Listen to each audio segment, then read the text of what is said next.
Peace, family. This is Lions Den with another news and commentary. Yesterday in the state of Georgia is the most sickest thing anybody will ever done. And of course, the mainstream media is going to talk about it and not talk about it, but they sweep that under the rug. Kemp, who's running against Stacey Abrams, as governor of Georgia, who, by the way, is the Secretary of State in Georgia. And what is happening is that they're suppressing the vote in Georgia as we speak. Now, I'm going to play some videos, but I'm going to go ahead and play this video from CNN here, explaining what's going on in Georgia. And then what I'm going to do after that, after this video, and as I finish the commentary there, I'm going to do another video about a 99-year-old black woman who's been, in the same voting place since 1968, and she was voted off on the voting rolls, purging the voting rolls. She was 99 years old.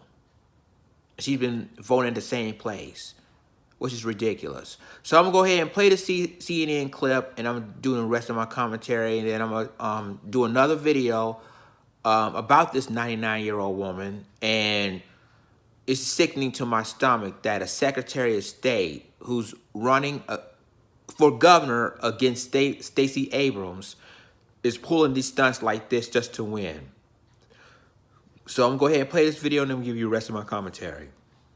There's also a huge political controversy, and that's our politics lead today. With 25 days until the election, the Republican running for governor is being accused of voter suppression by his Democratic opponent. Brian Kemp is not only the Republican gubernatorial nominee, he's Georgia's Secretary of State, and now civil rights groups are suing him, claiming that Kemp's office put more than 53,000 voter registrations on hold. An analysis by the Associated Press shows that nearly 70% of those voter registrations are those belonging to African Americans. This is all because of the exact match law, which is used here, and that means any typo or even a missing hyphen between the voter's ID and their voter registration can be flagged. Civil rights groups say that practice is discriminatory. The reality is that minority voters are often the ones with unusual names that are sometimes harder for state officials to capture accurately in the state's database, and they are being penalized for that. Brian Kemp's campaign calls the claims bogus. He says Georgia has increased voter rolls under his leadership. His Democratic opponent, Stacey Abrams, wants him to resign as Secretary of State ahead of the election next month. Let's talk about this. Simone, Brian Kemp doesn't dispute the racial makeup of these voters' registrations that are in question. He blames it on an organization called the New Georgia Project, which is a voting group founded by his opponent, Democrat Stacey Abrams, who registered mostly black voters. He says they submitted inadequate forms. So that's not true. So there's a little history here. So one, Brian Kemp is currently the Secretary of State, and he was sued by the New Georgia Project in 2014 and 2016 for this very thing. This exact match law was at first a policy of none other than Brian Kemp's, that the Secretary of State's office did under the table without telling anyone. And the only reason anybody found out late in 2016 was because 50,000 voters that the New Georgia Project registered to vote were not on the rolls. So they reached a compromise with the Secretary of State's office. And while the compromise was reached, the Secretary of State's office went behind their back, went to the legislature, and the legislature passed a bill over the very policy that he had previously been sued over. So Brian Kemp knows exactly what he's doing. He doesn't have the best interests of Georgia voters in mind, and I absolutely think he should resign. Brian Kemp argues that this is bogus, that this is just being used by Abrams to gin up outrage to get voters to the polls. It is always weird, though, when a Secretary of State is running for higher office, and you might remember Chris Kobach running for governor, and he had a supervisory role there in looking at the recount between him and his Republican opponent. Do you think there's any merit to the charge that he should step down from this? Or maybe you should delegate the actual, election day supervision to a career deputy or something like that. I mean, to be fair, the law was passed by the Georgia legislature. That's not exactly going under the table. That's like a public act, and you can vote. I mean, and this, they should be told this, 53,000 people can show up, show their driver's Their ID, right? Yeah. Their ID. They can vote. It's a provisional ballot, and then people. And this happens all the time. Provisional ballots get counted often, and if it is just a ridiculous hyphen missing, the ballot will be counted. So I have no view on whether. I don't know that the law is necessary or wise. But if I were a Democrat in Georgia, I would be telling those 53,000 people, you need to go and vote. Yeah, well, and that's what the ACLU of Georgia is telling people. They're blasting, hey guys, please go out and vote, because media coverage that doesn't note this does discourage people from going out. And the ACLU has even asked the Secretary of State if it will be provisional or regular, and the Secretary of State's office says they will be regular ballots. They won't So be regular ballots. So they have told ACLU they has won't said be that, regular. so that's They will in fact be provisional ballots. You cannot Get ask out the there, Secretary people. of State. Yeah, but the important thing is that the Secretary I of don't want to be State's part of discouraging them. So. the Brian Kemp's office is saying you can vote even if you're on this list, even if it's been held up. It will be a provisional ballot. But that's assuming that you can prove something, right? I mean, it's not, if they're saying something's wrong, if it's not an exact match, then you would have to provide something else. No, it's This is you why. study an exact match, you vote, and then they Then what's the point of the law? That doesn't even make sense. Why would you have an exact match law if you aren't asking people to match exactly? Well, she's right.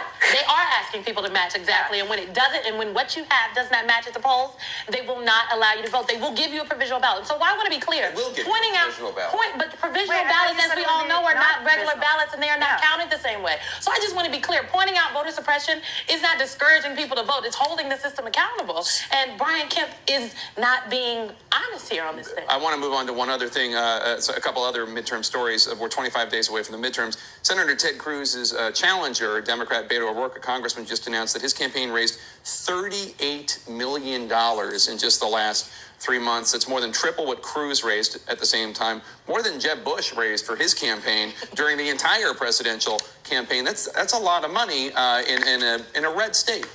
Yeah, maybe an expensive L. Do you think he's going to lose no matter what? No, I don't think he's going to lose no matter what. I think there has been hope at various parts of the cycle, due in part to the fact that people are enthusiastic about him. It remains Texas, and I do think polling has shown in various red states that the Kavanaugh fight galvanized people on the other side as well, and because Democrats were already extremely enthusiastic, that coming closer to parity did matter in those polls. The latest Q poll has Cruz up 9 points over O'Rourke. I mean, I think even pre-Kavanaugh, it was a very uphill climb for Beto, and I think he's fantastic, and I think he's a fantastic candidate, but his problem is he has a very enthusiastic support among white liberals, and when he gets out more with non-college educated white people, he doesn't do as well, and he's not doing as well as he needs to be doing with the Hispanic community, and that's probably his biggest problem. Yeah, it's slightly different. I talked to a Democratic pollster this morning. These polls are really hard in the midterm. Well, there's what that. is the model Yeah, for right. turnout? It's not going to be the same as 2014 or 2010, which were Republican years. It's not going to be the presidential turnout. Can Beto O'Rourke generate a presidential type turnout among minorities, among younger voters? That's what he would need in Texas to expand the election. Now, I guess I was in Texas for one day, so these anecdotes are worth they're worth what you're paying for them, Jake. But it is kind of amazing. It is feels a little Obama-like. Yeah. I was at the University of Texas campus and to see the activity going on around Beto. So I don't rule out an upset. Well, I was just going to say, Democrats in red states, starting with Alabama, have shown that they are turning enthusiasm into very competent get-out-the-vote efforts. So that is part of the calculus as well. Although, it's not just enthusiasm. Although Kirsten points out, I think the latest poll had Ted Cruz getting 40% of the Latino vote in Texas. O'Rourke needs more than 60% of the Latino vote if he's going to win. If he's going to win. Look, I think it's important to note what Bill said. There is no model for what we're going to see come November 6th. And so I think if he runs a good ground game, which he has been running, and it's not just Beto, there are other elections down ballot that are galvanizing folks. Texas is poised to send their first Latina congresswoman to the Congress this fall if folks get out the vote.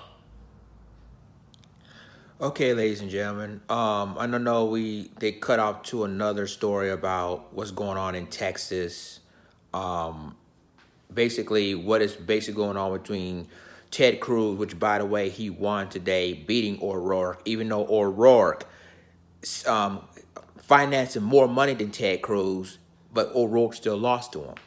Now, moving on with the previous story I was talking about, voter suppression in Georgia.